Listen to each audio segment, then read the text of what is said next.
Trying to get everybody on. Good morning. Happy Wednesday. Happy day after the 4th of July. How's everybody doing? I know, I got 4th of July hair. Hey. Can you tell I've been swimming? Hello, everybody. Hello, hello. Hi, Victor. So have something that I want to read you guys. So I'm just going to wait a couple minutes until more people get in here. I just want to share an article. Making sure everybody is on the same page. And a lot of what we do here at Widget's Way is make sure, thank you, that we don't follow the leader when it comes to bad behavior. We learn from other people's mistakes. And my big thing is let's watch them do that and see how that works. And then we'll take notes and follow appropriately. Okay. I don't want to be the one that case law is made out of. Just saying. So let me read this to you guys. And I don't want to be like obnoxiously reading to you, but when I read it to you, you'll understand why. Okay, everybody ready? Here we go. In a discrimination case brought by the Santa Monica City Attorney's Office that involved a family member with disabilities, the Los Angeles Superior Court judge has signed a stipulated agreement and injunctions against the two defendant landlords and its managing agent. I'm not naming names. The injunction protects future tenants with disabilities from discrimination harassment. In this case, which now has become case law, the city, and I'll tell you it's City versus Barada LLC, okay? The defendants refused to provide reasonable accommodations to a family that included a daughter with disabilities. The allegations included refusals to provide accommodations related to parking and medical equipment, followed by alleged harassment in the form of blocking parked cars and improper entries into the subjected unit. So basically they used cars to block the way so they couldn't park where they were supposed to park. And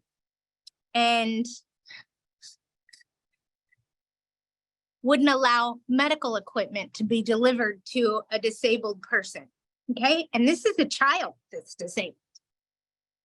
Over the course of litigation, the court granted the city's request to have, or 7 different injunctions, not several, 7 injunctions, the last of which prohibited the landlord from managing the subject property unit and coming within 50 feet of the apartment building.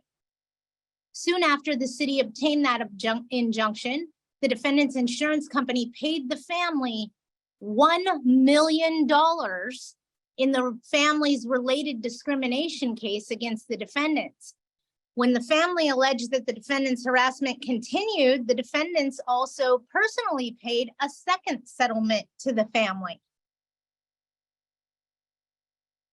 Under the terms of the stipulated judgment, the defendants must do all of the following: obey the city's anti-tenant harassment and anti-housing discrimination ordinance, adopt a written approved policy for handling requests by tenants for disabilities and reasonable accommodations. So basically they have to have their process and procedure approved by the court and the city, and amend fair housing training every year for the next 5 years and pay the city $45,000 in damages. The family is moved out of the property on their own terms, and the previous injunctions have been dissolved. Did you guys hear all that? Did everybody get that?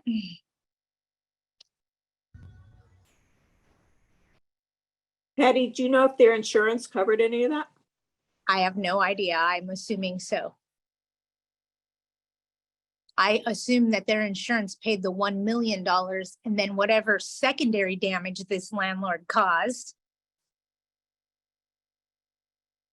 And FYI, City of Santa Monica.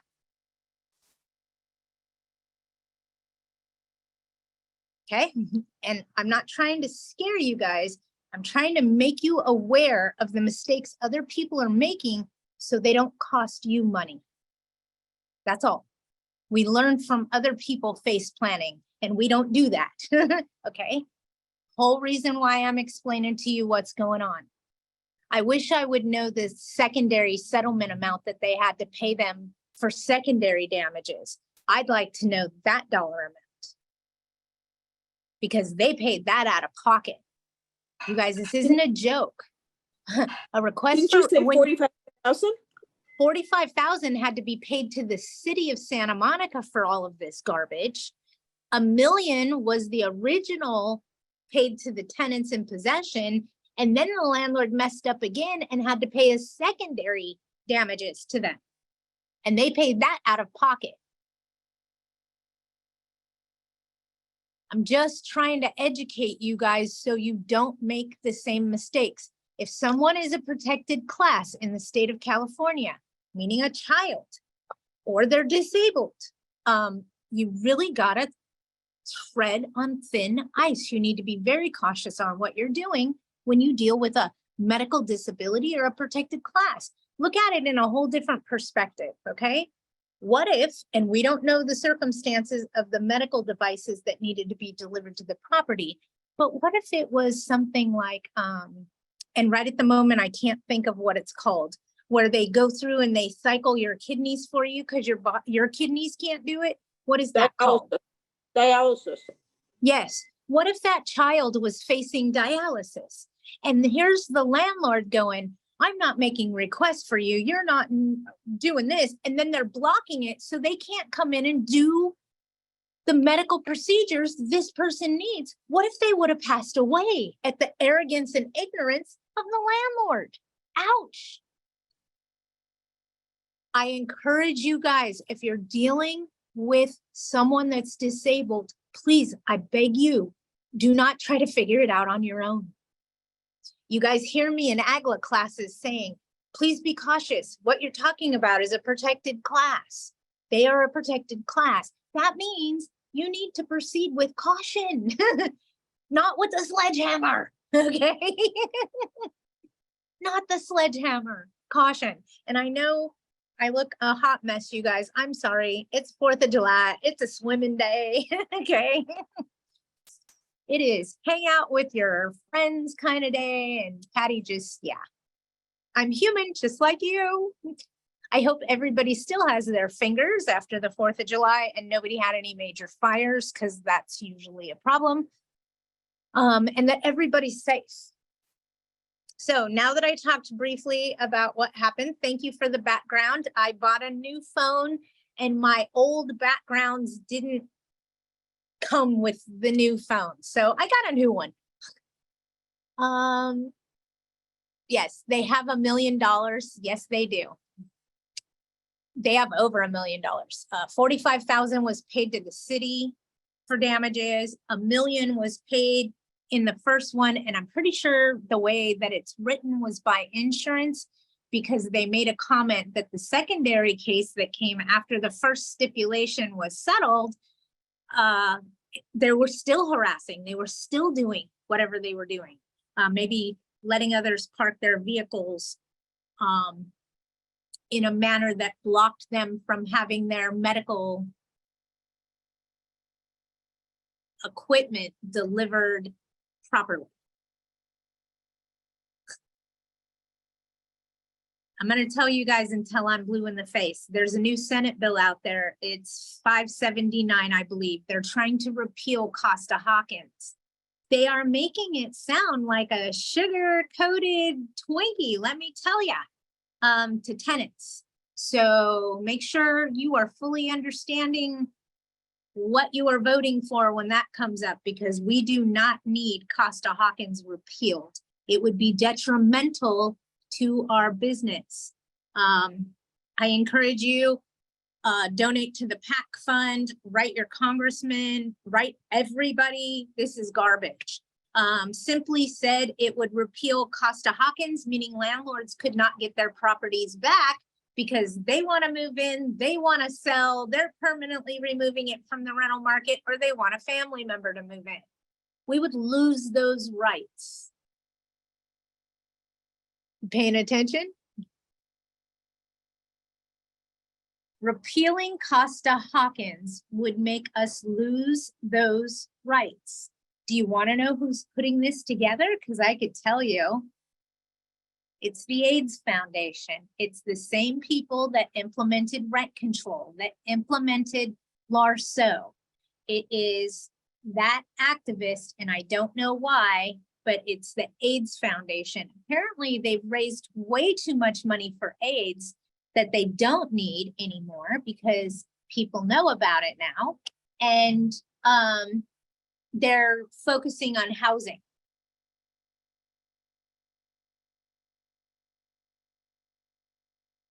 The AIDS Foundation is a nasty little bastard, and we went around and round with them for over a decade before we finally lost the statewide rent control initiative. They're no joke. And I don't like what they're coming for.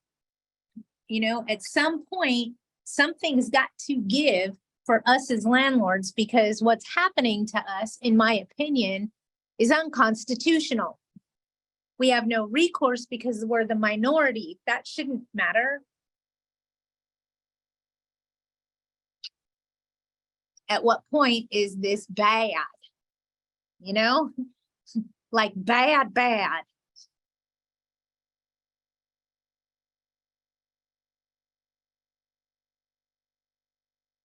Yeah, deep breath. Michael Weinstein. Yep, that's him, the whiner. And I won't tell you what we used to call him. A friend of mine has a very heavy accent, and that didn't come out wine, it came out wiener. Sorry. Wienerstein. And like, no, that's not his name.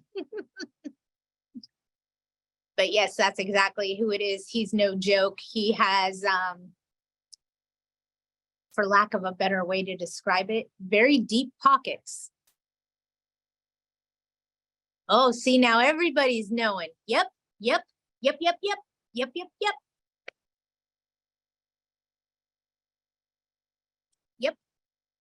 And he's a jerk. You mean after, before or after they destroyed the state of New York with tenant laws and tenant protections and tenant bullshit? Then he migrated here after he destroyed New York City as far as rent control goes. From what I understand, we're really starting to look at it on a federal level. They're talking about enabling it in other cities across the nation, like Philadelphia. We're going to see the metropolises get controlled very quickly. Exactly. Okay, so I got to be careful what I say here, but you go ahead and run your mouths, you guys. Come on. I know you're in there. Yes, Arlene, exactly.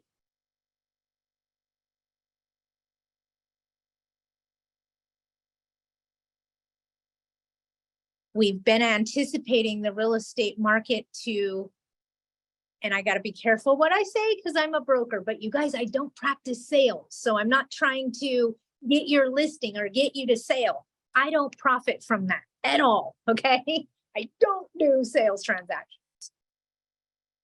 The market is making adjustments now. We don't have a supply and demand issue anymore. Properties are sitting on the market vacant. We don't have a laundry list of somebody waiting to pounce on them to move in. Our waiting lists are not. Most of the multifamily communities have an average of 5 vacants right now. That's not bad. but it's an average of 5 vacants. It's not a laundry list to get in. Okay, we're seeing shifts within the market. If the laws change on top of it, it's going to tell us a huge story.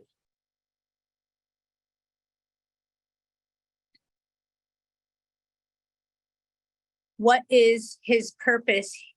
I think that should say here in California, to destroy the rental housing market and make it a pro-tenant state, just like they did New York. How many people do you know that live in New York City?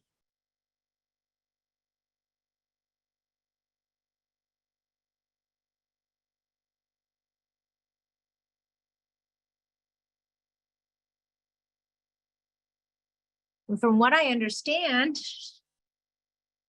they all leave New York after their heavy working days, because I spent some time on the East Coast for a hot minute during COVID, if you guys remember. So with that being said, let me say this. The people that work in New York don't live in New York. They commute, usually by ferry or transit. They don't live in the city of New York. And most of the people that work in that area have secondary homes over in Pennsylvania near the Poconos Mountains, where they tend to try to vacation. You know, when you work in a skyrise all day, the last thing you want to do is go sit near a major city for vacationing. You want to get away from all of that. So I saw quite a bit of that when I was on the East Coast. And for the most part, the people that live in New York are tenants. I would describe it similar of living in Hollywood. I mean, some of those rents are 15 grand a month, 20 grand a month. I mean, it's the same thing that we see in the metropolis.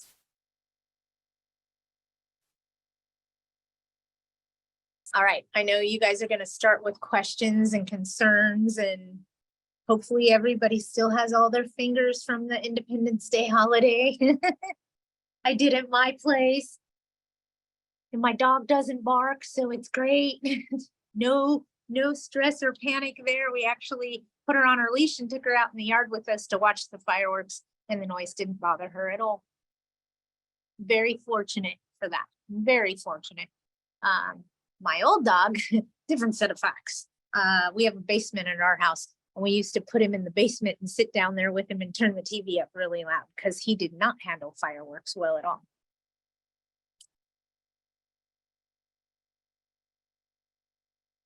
All right, you guys, I know somebody out there has a question. You need to unmute yourself or you're typing away.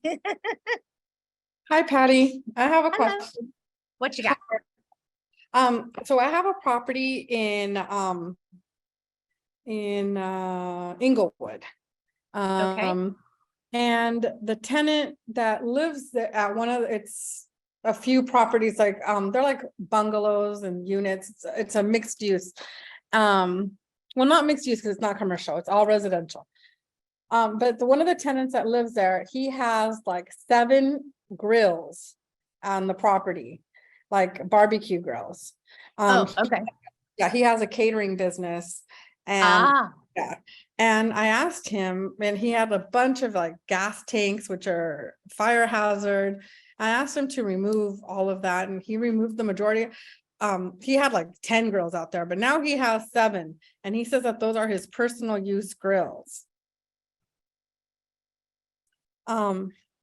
What can I do to, I think like maybe 1 or 2 would be the max a person would have. He has 7 grills out there. And then the property is like, it has like this huge area in the middle that's kind of like a park setting, and everybody just has like all of their stuff everywhere. And in a room that is a washer and dryer room, it's supposed to be for like the owner to put machines in there. They have like their own washer and dryers in there, and everybody just uses it. And I just don't know how to go about like changing all of this, or what I can do to get this property just more under control. it has been brought to my attention, this is a letter that you're sending out, okay? And you got to get it while it flows out of my mouth. Okay. It has been, in other words, hang on, it's still computing. It'll come out in a second and it comes out like this. So be ready. Okay. Dear residents, it has been brought to my attention that some personal storage is going on in the common areas, which is a material breach of your written rental contract. This letter is to act as a reminder to please remove your personal belongings from the common areas, including the laundry area. The landlord is going to be putting in coin-operated machines, and your personal belongings need to be removed from this area or it will be disposed of. Okay. Do you said a material breach of?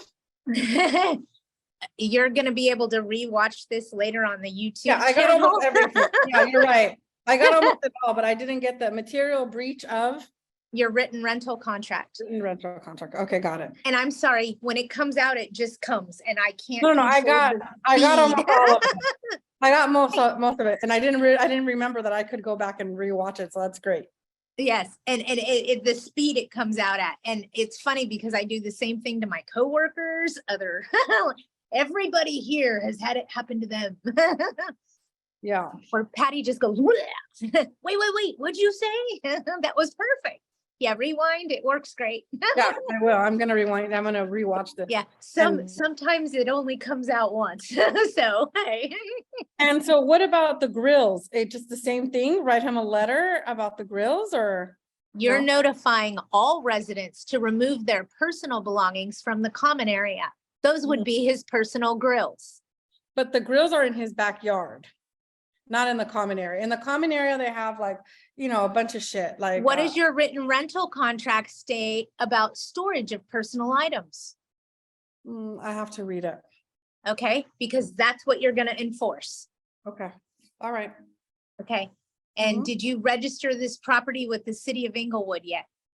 I registered it with the DCBA or something like this. Buckle up. City of Inglewood has now initiated their own rent registry, very similar to the city of Los Angeles. You now need to go register your units within the city of Inglewood, and any notice you serve a tenant must go to them at the same time.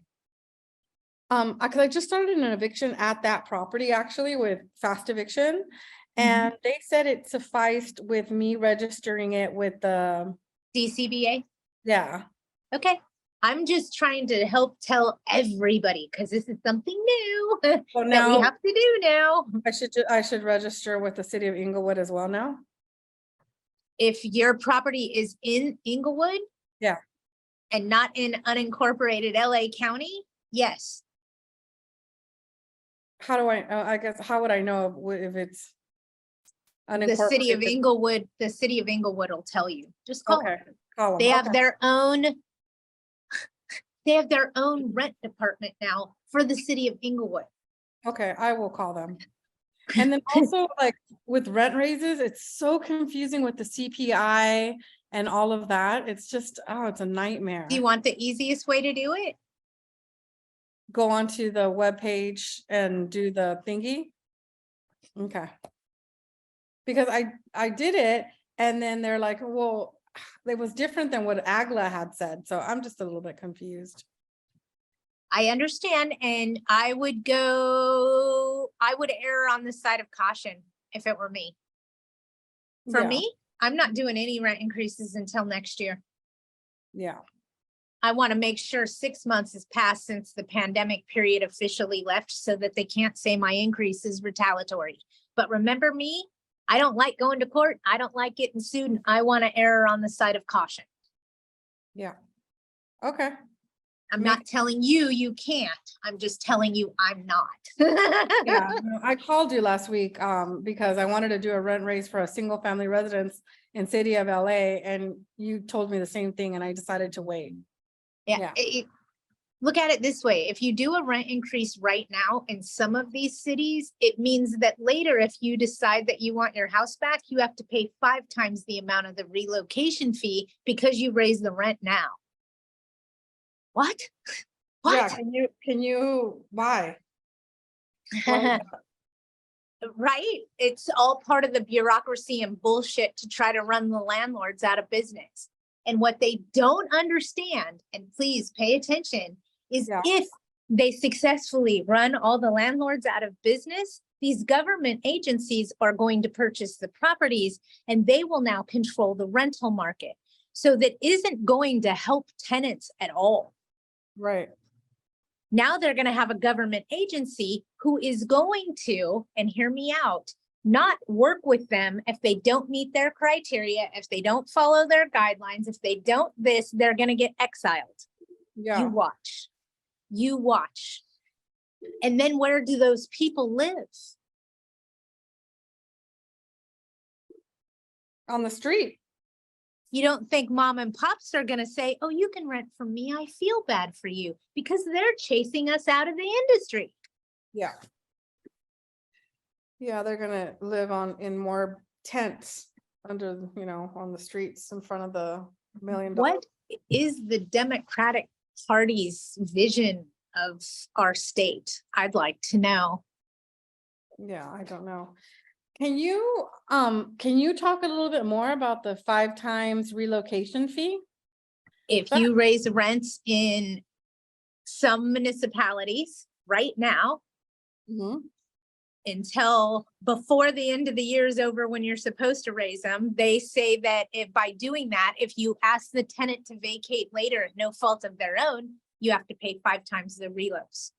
If you ask them to vacate, for how much further down the line? We just don't know. I looked at it. I think it's 1 year. It might be the 18 months. I'd have to look at it again. And each municipality is different. But if you ask them to vacate, not like an eviction, like they're not paying their rent, but if you just want them to leave. Correct. And no reason. fault of their own. Right. Okay. Well, that's okay. Instead of paying them whatever that relocation fee was, maybe it was 13 grand. Now you're paying 5 times that amount, all because you did a rent increase for less than $80. Right. Cause, effect, action, reaction.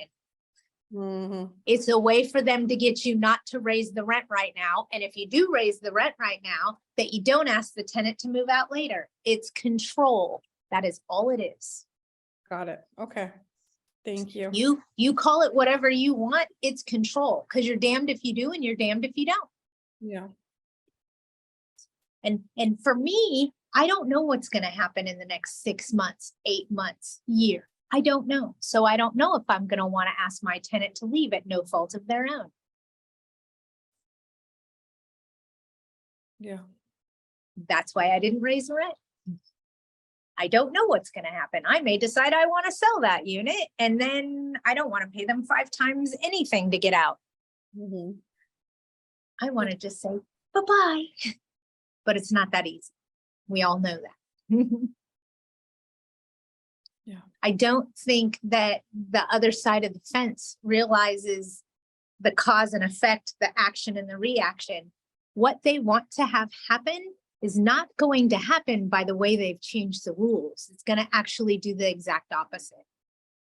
Example, starting September 1st, we can't do wage garnishments unless the tenant makes more than $41 an hour. The reality of that is people that make more than $41 an hour are homeowners, not tenants. Let that absorb. So now we lose our recourse and we can't garnish wages. Wait a minute.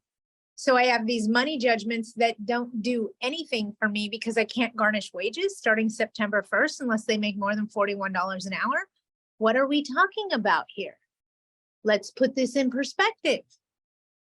If I can't get my money back, because that's what we're talking about here, I can't get my money back. I have no recourse. I'm going to lose that money.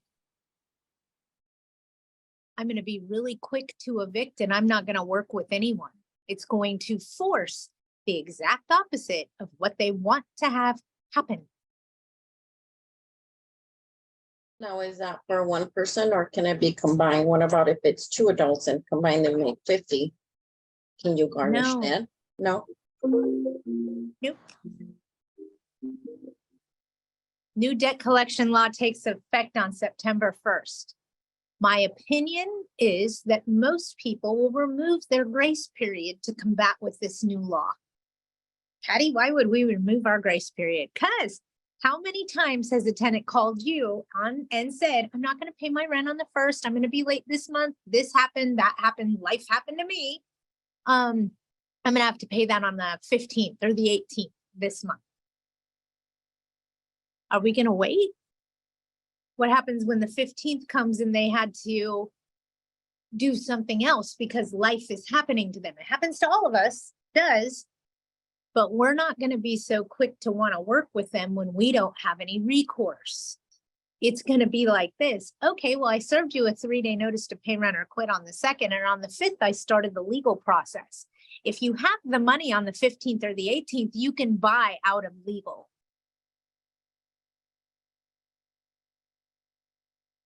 We're going to be quick to evict because we have no recourse. The term bleeding money just came full force starting September 1st. Ouch.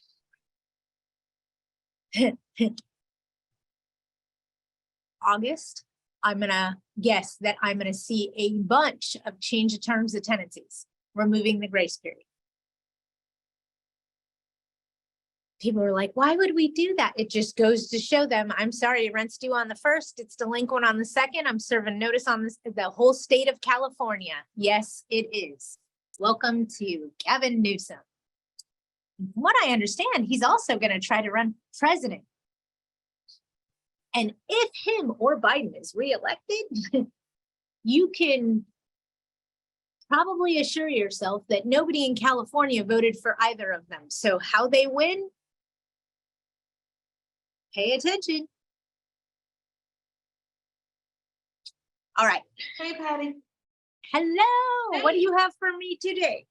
San Bernardino County, single family residence. The landlord would like to offer cash for keys.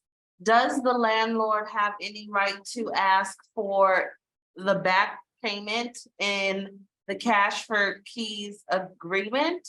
I'm not seeing the right verbiage. Okay, I didn't think so. Look, if you're paying them to get out, you're pretty much waiving what they owe you. Waiving, thank you. Waive. Okay, Thank you so much. no worries. You're in a predicament. No joke. Because the reality is your tenant doesn't have the money to get out unless you give him money. You can waive what's owed in the rears till you're blue in the face. But sometimes that's not enough to push them out the door, so to speak. Does that make sense? It does, thank you.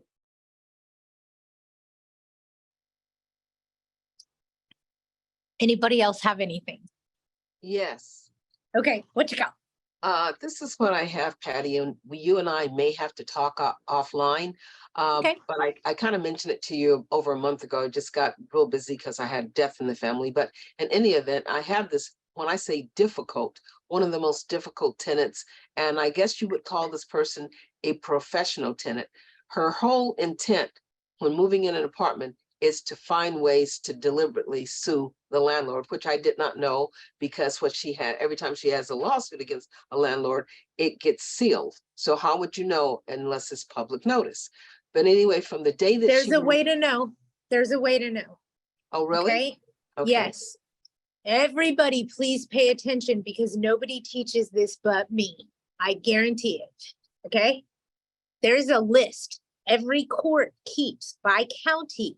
You want to Google that county court and you're looking for the vexatious litigant list. VIX, you're going to have to Google it. Satious, CIOUS maybe, vexatious litigant list. Google it. I beg you. If someone is a vexatious litigant, then they've been put on that list by the court. Okay, okay. Okay?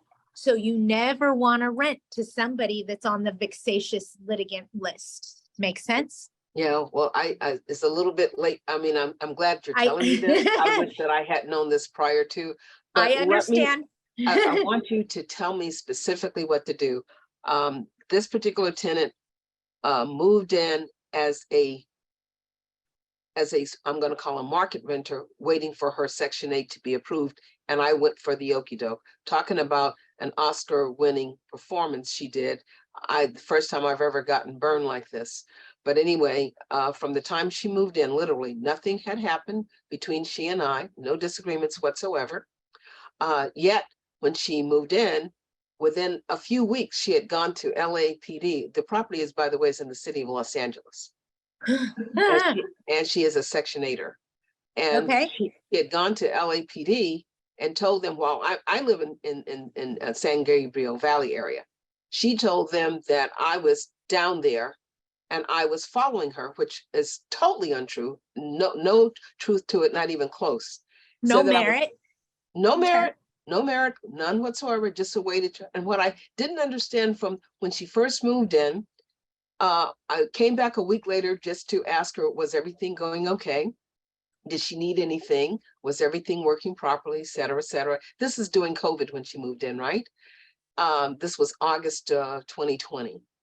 And she said everything was going well. And I said, well, have a great day, started walking away. And she comes back and says, what? Oh, Mrs. Arsenault, I forgot to tell you.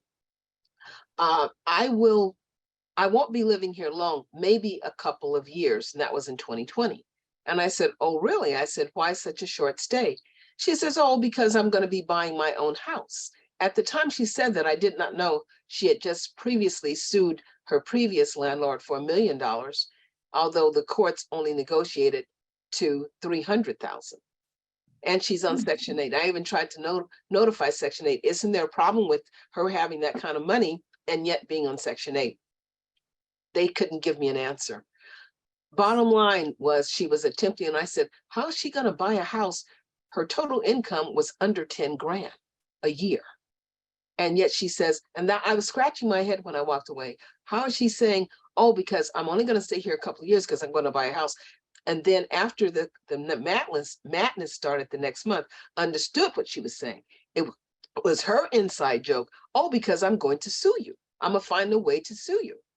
I have given this woman countless notices to enter. I have not been able to enter my unit, but only this last time, which was in May. Every time I go, I have to get LAPD to escort me per my attorney.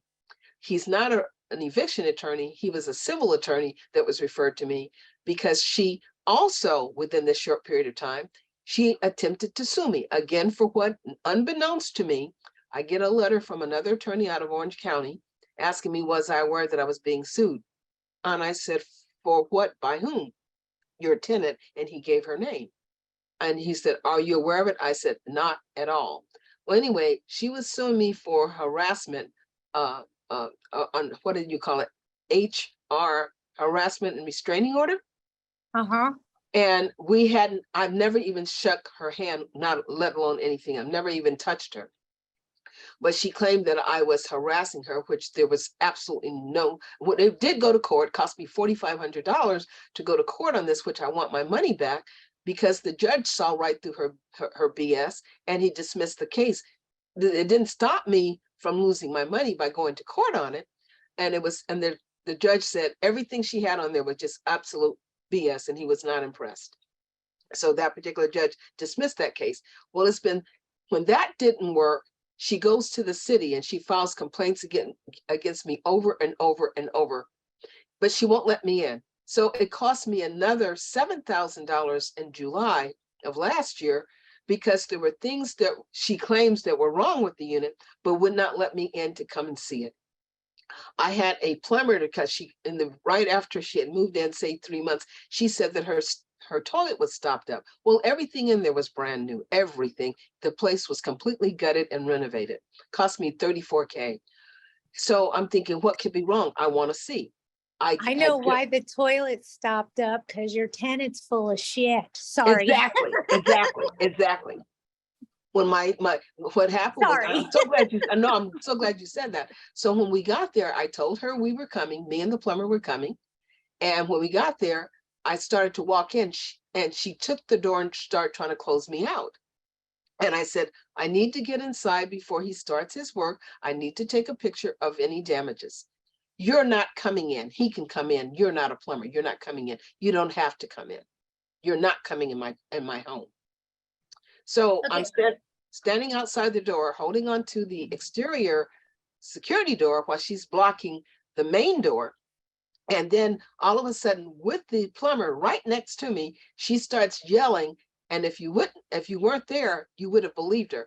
There you go again, attacking me. I was nowhere near her. And the plumber looked at me, huh? I got the solution to your problem. You're not going Please to like help. it, but I got the solution to your problem. Please help me. You need to start notifying Section 8 of everything that's going on. Send them Oh, I did that. copies, Oh, I've done copies all of of the that. lawsuit, and tell them that you're being harassed and you demand a supervisor do something about this. This has to stop. I've spent thousands of dollars defending myself against her, and it's all frivolous. At this point, maybe you need to look into the fact that she might have a mental condition and need some mental assistance, not just assistance with housing.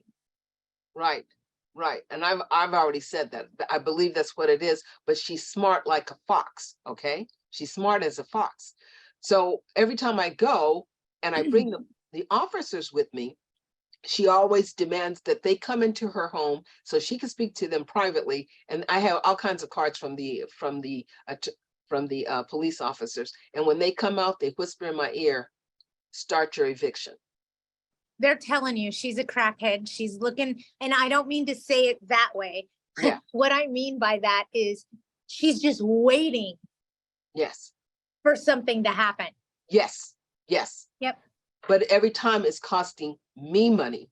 And Right. so, and I'm so sick of it. The amount of money that I have spent between the litigation and the things that happened to a very new place, in under 2 years, I had to almost repaint her place, which that's the $7,000 that it cost me last year in July and August. Section 8 came out saying I had to do all these things. Well, I wanted to see what were the things. I'll take a picture for you. No. Do you have No. your written rental contract in front of you?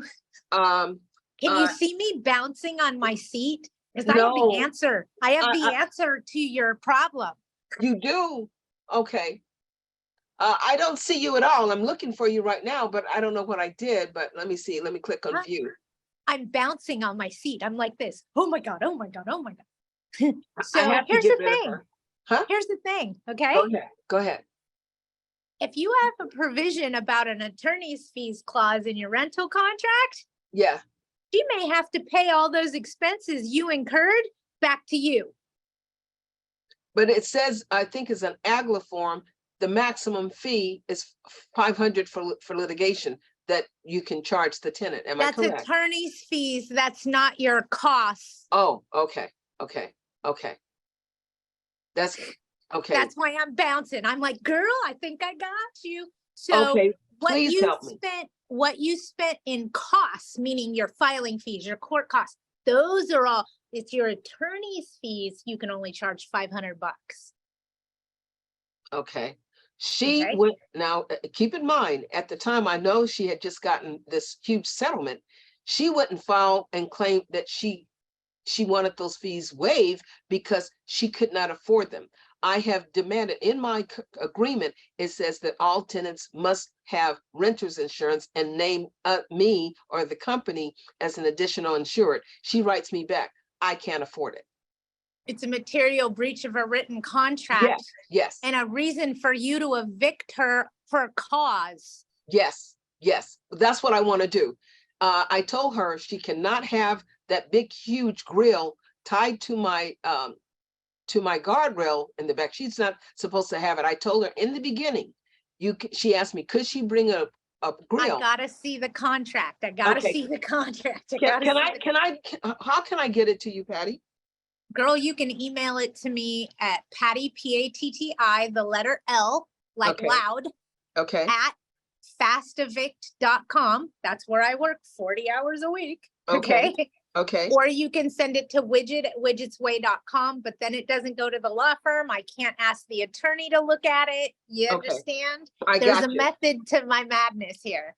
Okay, well, I'm So gonna do send me a it to you favor. today. Today, Send I'm it to gonna me send it. today with an email telling me the tenant has sued me twice so far and lost both cases. The first one was for harassment and cost me this much. The second one was for this and it cost me this much. The tenant lost both of them. And Well, let me now, tell you what happened. It wasn't 2 lawsuits. It was 1 lawsuit.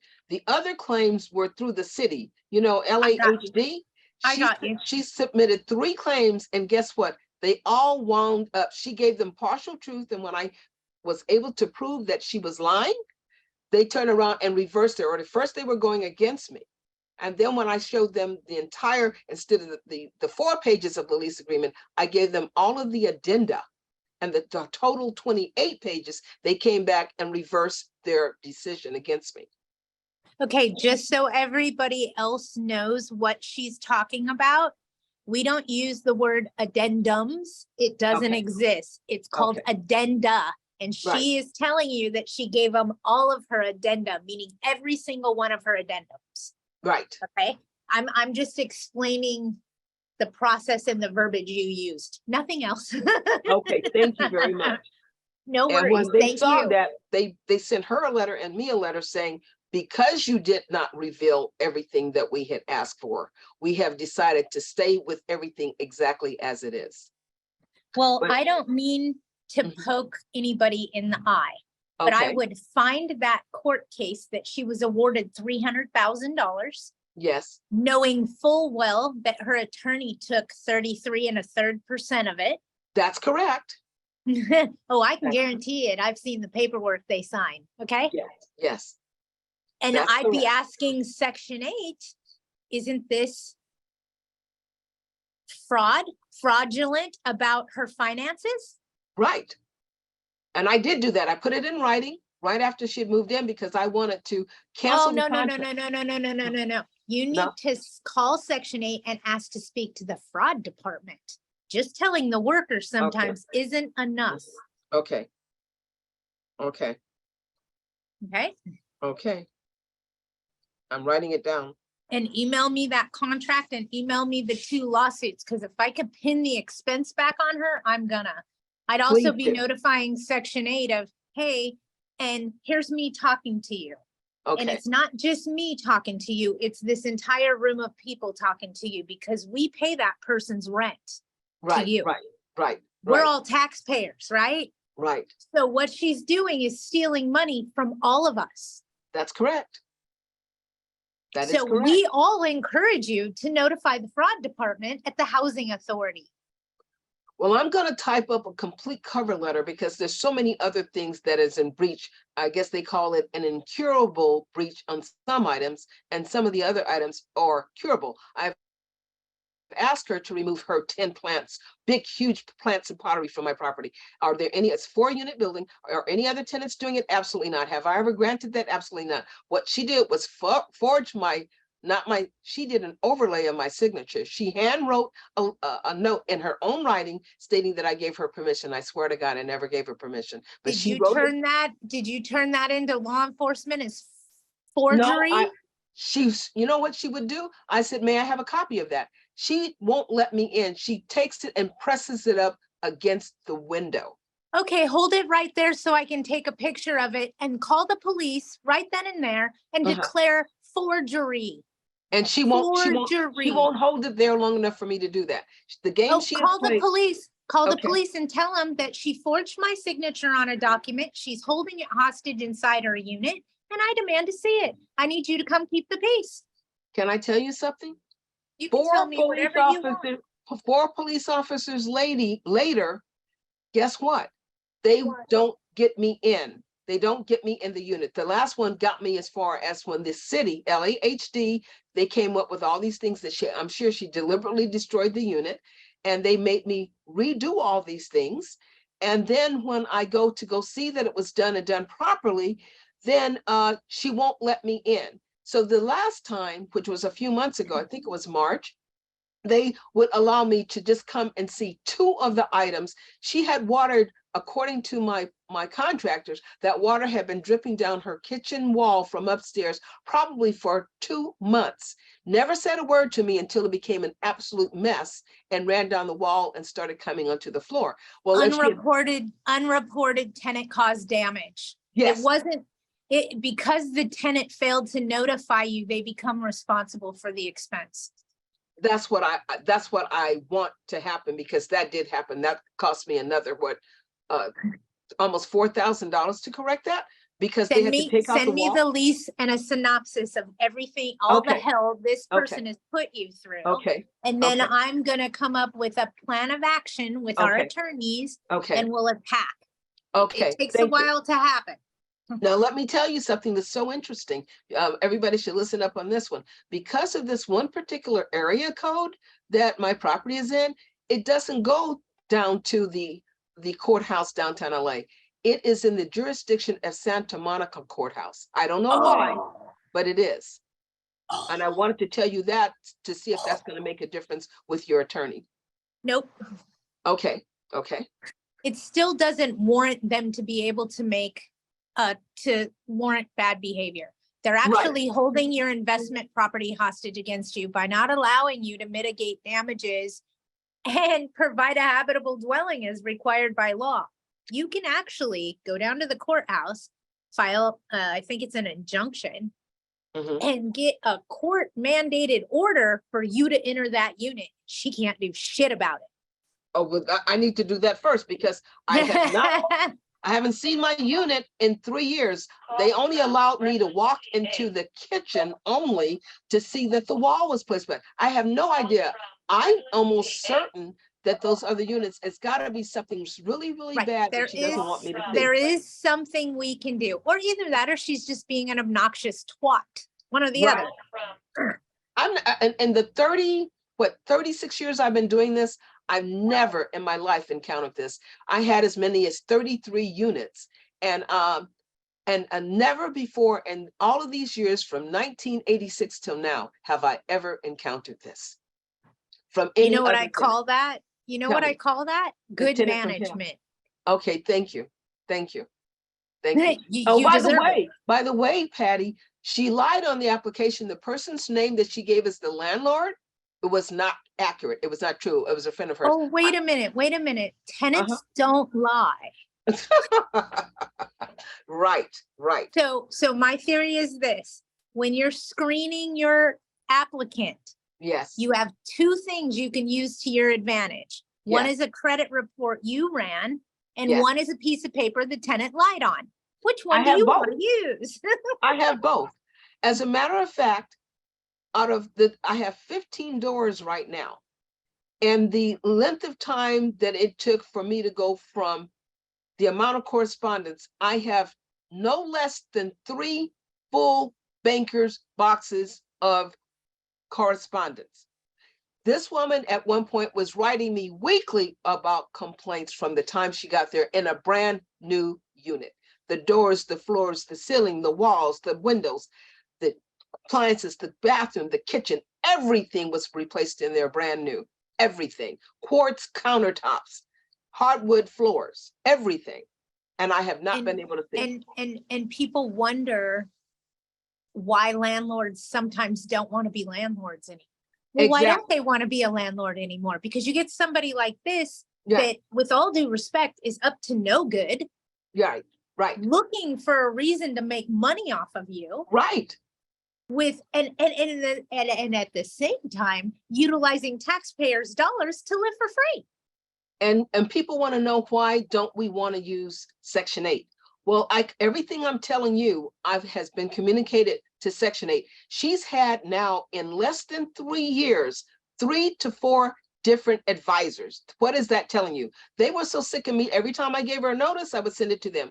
They have You have switched to. off all these different advisors. And every time I contact and I go to the ombudsman, basically, you know what they tell me?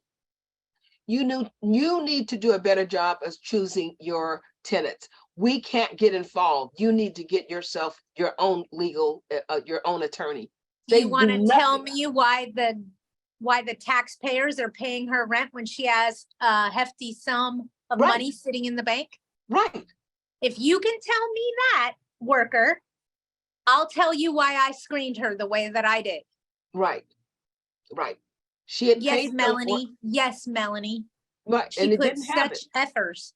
Right, right. It's the truth. And so now the people want to know why Section 8 is not backing the landlord worth a damn, not even a little bit. They're giving you no encouragement. They're giving you zero support, zero. I tell you what she did. There were lots of things that she complained to Section 8 about, but didn't tell me anything about because I have not been able to get inside. So I just decided, okay, you know what? I'm going to deliberately not do this work. You know what Section 8 did? They turned around and erased the work and made it disappear. Now they have Yep. a new website. I don't know if you know about it. It's called Partnership something, partners with housing or something. They no longer have the HACLA.org anymore. I don't know if you knew that or not. So No. all of the data that was in there that you, as a landlord, you can go in there and take a look at, all of it has been removed. Wow. Isn't that amazing? Yep. All to support. Send me over the contract and I'll Okay. get going on it because it Okay, sounds that's very. gonna be today. I don't care if I have to stop everything I'm doing. I'm sending Okay. everything over to you today because it's huge. Perfect. It's huge. Perfect. Okay, Awesome. Okay, perfect. Thank Thank you you. so much. thank you. I appreciate you so much. No worries. Yeah. Melanie, you had a question about Larso residential unit. What is the policy for a 30-day notice? We've had 2 tenants recently give notice mid-month and I don't see anything in the leases unless I missed it. They have to give you a 30-day notice in writing.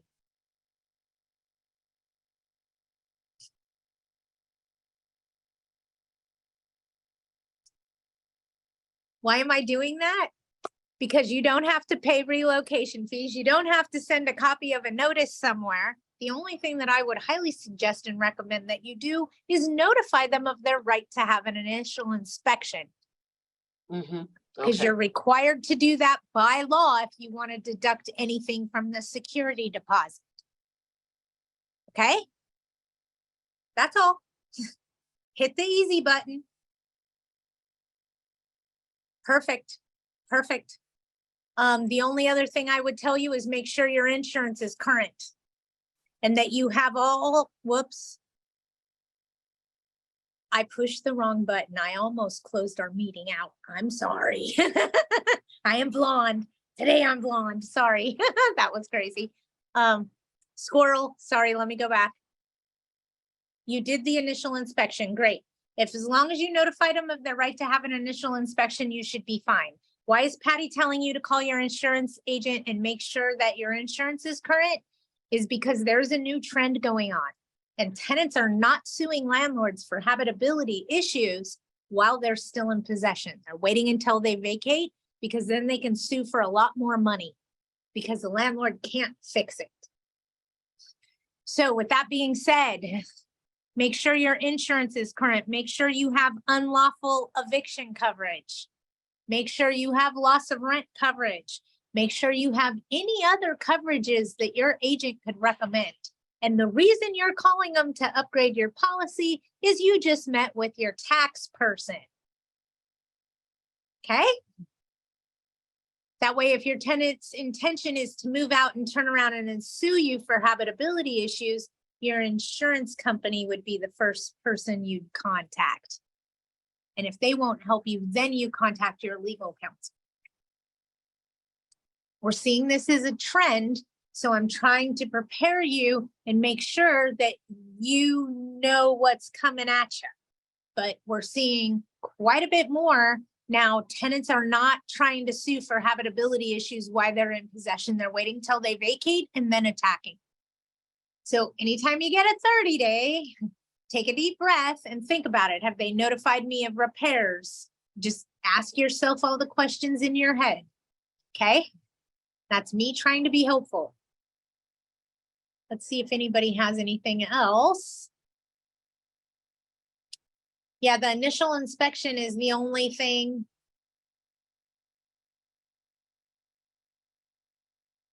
Okay, and then let's go down the list. LARSO, one of my friends wants to evict his tenant by moving in, his relative. He will not actually do that, but will make repairs and will re-rent eventually. I know it's a problem solution, but how delicate? You want me to answer you, Melanie? You're not gonna like what I gotta say. You ready? Paying attention? Because here's the truth of it. If the landlord does not move a relative into the property or take it off the rental market for 3 years, they could sue him for $500,000. How do they prove it? They wait patiently for him to advertise it for rent. Got him. And that would be why you want the coverage for unlawful eviction. Sorry. It's true, but that's why. Got it?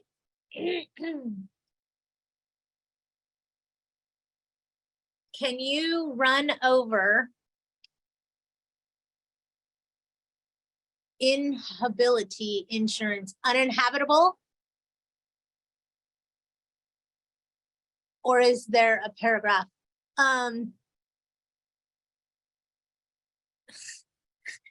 Thank you, Mel, for playing along. Can you run over habitability? What you're talking about, I'm not sure. We're talking about habitable dwelling, and what I want you to make sure you have coverages is loss of rent. Okay, you want that protection on your policy. It helps you. You want loss of rent and unlawful eviction or wrongful eviction coverage, and anything else that your agent can recommend to help you with your investment property. Okay. We're seeing the habitability lawsuits come out after they vacate. Okay. And that would be, you're turning that lawsuit over to your insurance. And then if your insurance says, I'm sorry, we can't take this claim, then you would contact your legal counsel. I hope that makes sense. And I'm trying to answer your question. And if I goofed on it, I'm sorry. Nationwide company doesn't carry that. Which company does? State Farm, Like a Good Neighbor. Hold on, I gotta remember if I have State Farm or Farmers. Hold on. Like a Good Neighbor, State Farm is there. I have State Farm and they write those. State Farm will write unlawful eviction coverage. Anybody should write loss of rents. But talk to your agent. What can you get to protect you if the tenant sues you after they vacate? What can you get if you wrongfully evict them? I missed your question, Arlene. I'll go back. You show up as AV. Missed mine, thanks. I'm going back.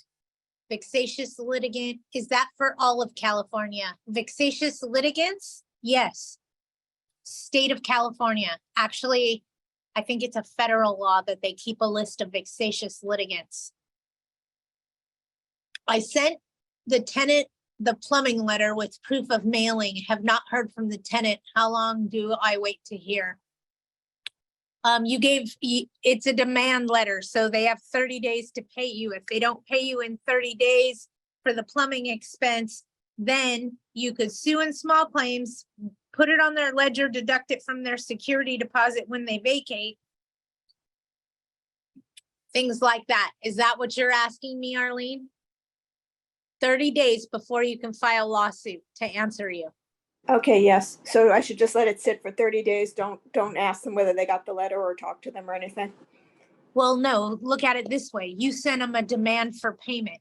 You have to wait until that date is over with.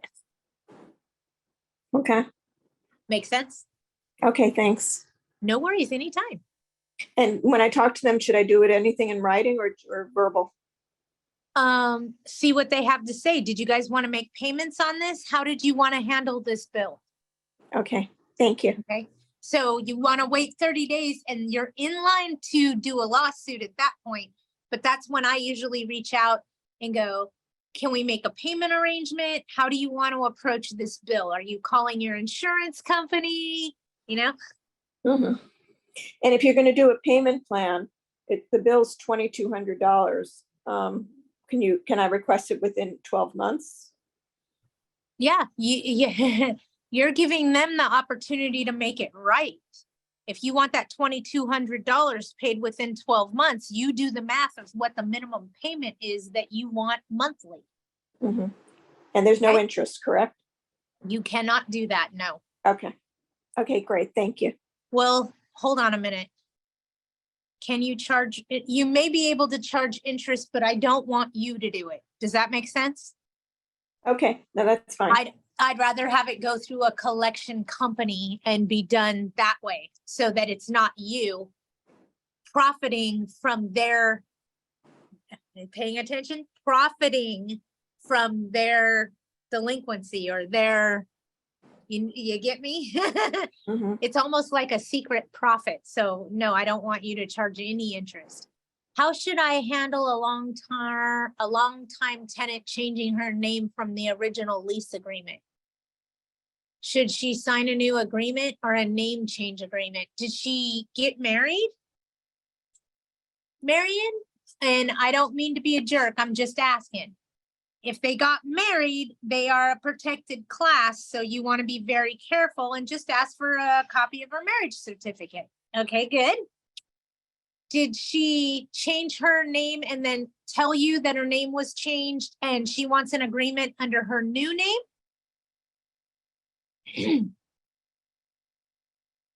No, she said she went back to her maiden name. I happen to know that this is another tenant, not the tenant I was speaking of before, but she was in the middle of a litigation, and I think she was trying to hide her original name in order that she get this large settlement from Uber. She was involved in an accident, and yet she's on Section 8 paying $300. And she wanted to change. She did it right during the time she was going through this litigation. Okay, so she went back to her when she moved in. She moved in using a previous married name. She's been there. It will be 10 years this year, and she changed it a couple of years ago. And now this year she got the settlement. I can tell from all the new stuff she's been buying. And so I don't know how to handle that. She notified. Notify the housing authority and ask to speak to the fraud department. Okay. It's that easy. Yeah, and she's smart. She's a smart cookie because she used to work for Honey, a wheel. she's not that smart. She can't keep money and abuse a system. And yes, I said abuse a system that was actually designed to help people in need and think that nothing's gonna happen to her.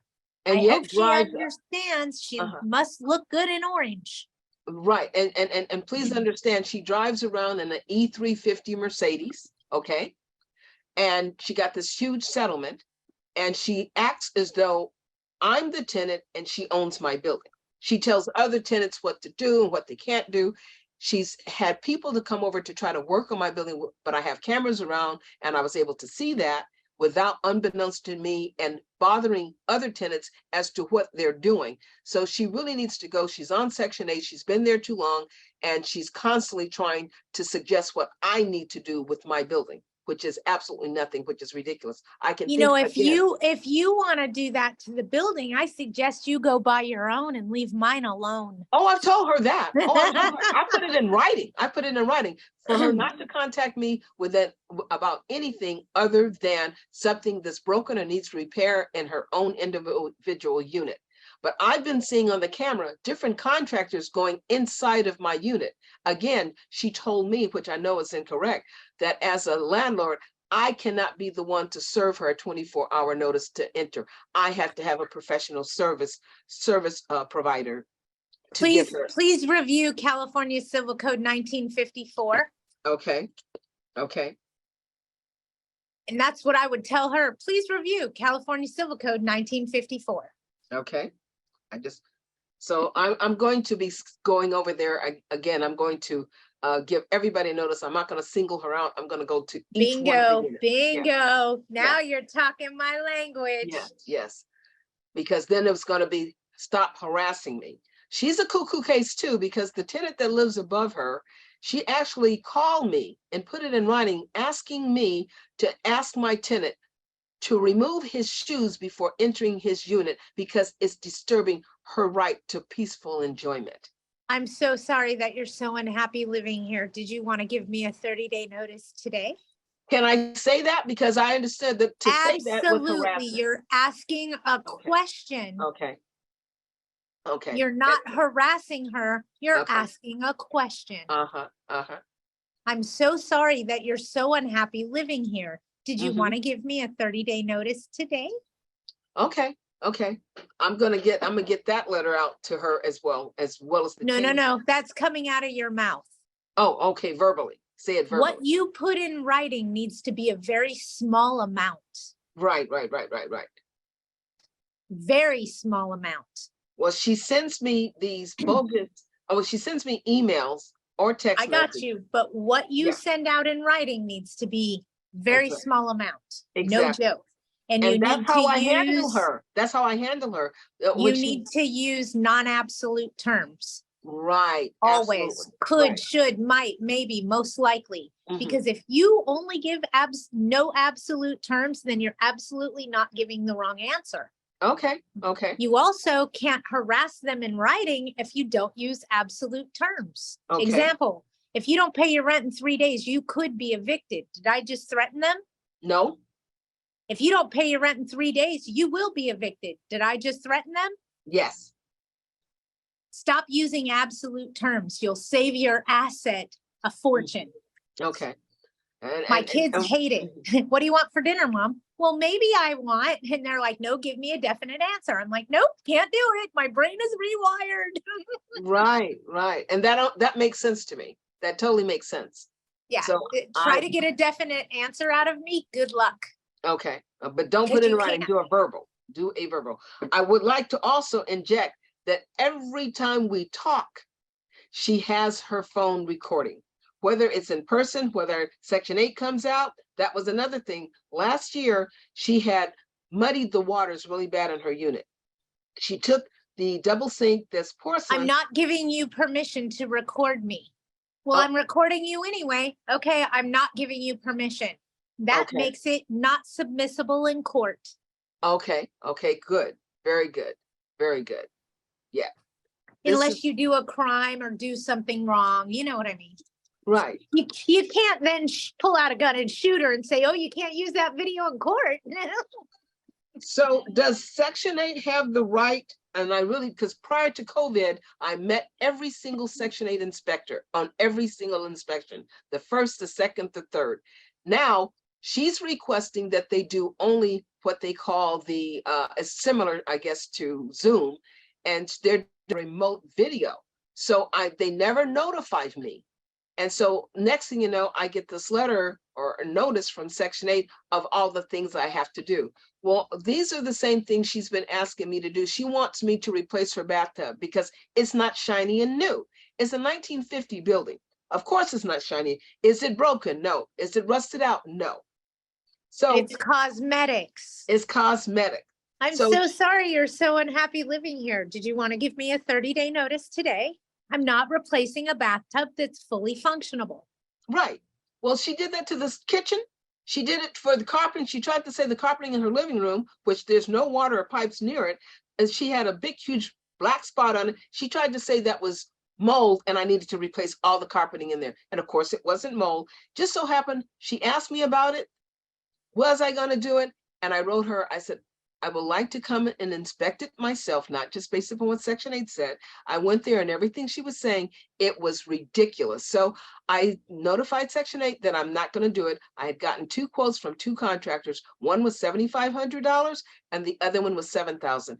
and she's paying the absolute minimum. The rent for that unit should be going for $2,096. She's only paying $1,100. And she wants me to do all the work. And I told Section 8 and her not going to do any of the work. So what did she do? They came back out again, and magically, all the things that were wrong, they magically got fixed by her. Now, what I like to know is what was I supposed to do? I felt like I had just gotten beat up and I lost, because she had all these pictures of all the damages. Oh, the sinks, this and this and So that. now and this. she's made modifications to the property without Yes. written consent of the landlord. Yes. Also a material breach. Again, Okay. send me the contract, girl. Come Okay. on, let's get her.